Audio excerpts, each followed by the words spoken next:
Thanks to Google, a sexual predator was recently captured after the web giant tipped off police to content that they found in his Gmail. But this story is stirring up a privacy policy debate. This comes at the same time as the CIA admits it hacked into the Senate Intelligence Committee's computer network. This morning, online expert Shelly Palmer joins us to talk about internet privacy. I mean, I have no problem with sexual predators being caught, and you just hope that it's not innocent people who are being in some way set up and all the business, but that's what these cases, these trials are for. There are so many things about this that are good and so many things about this that are bad that it's worth a little conversation. Alrighty.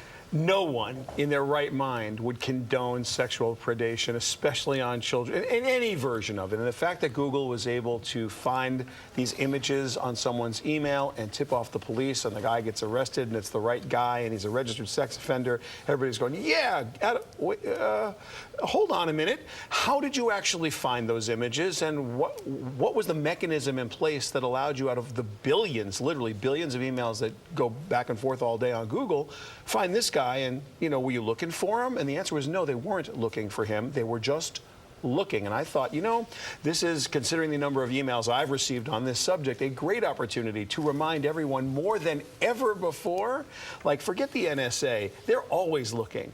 Google's looking, Facebook's looking, right. And it's just important to know that even though you're not writing anything that you think matters, data by itself means nothing, right? If I have just your address, just the address line, not your name, it's useless until I put your name on top of it. And then, well, wait, now I get your social security number. Now I get your health. Like, if I put together a bunch of data, that's a profile. So here, they're looking at 100% of everything. Now, I don't in any way think Google has bad intentions. It's just a perfect day to say, ladies and gentlemen, everything is being read. I mean, yeah, not a surprise here. Google, since its inception with Gmail, has, scanned the content of emails to generate customized ads. I remember when the service first debuted, and it was kind of freaky. You'd write an article or an email about doing something on Halloween, and the ads for costume shops would pop up. Well, it's certain words or images raise red flags, and I have no problem with that. Just not to put too fine a point on it, because this is kind of an important little moment in time.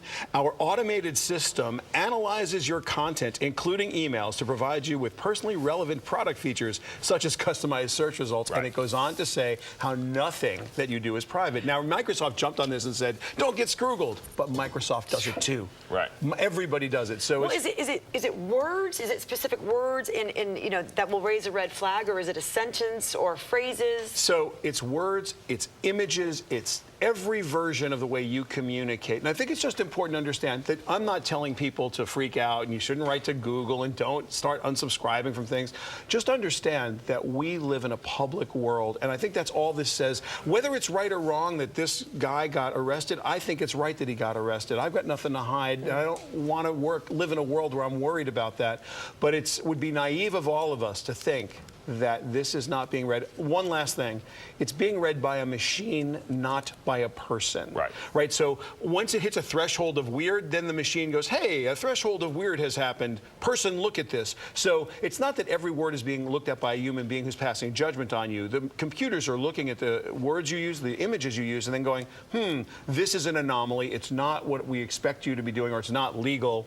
Let's kick it out. The internet is the wild, wild west, and they're trying, these companies, I guess, are trying to, not only cull information for themselves in advertising, but they are trying to monitor it in their own way. They are not only trying, they are. Yeah. So let's be clear. Unconfused. They are monitoring. Okay. You are being monitored. Shelly Palmer, ShellyPalmer.com, and on Twitter @ShellyPalmer. Thanks very much. Good to see you.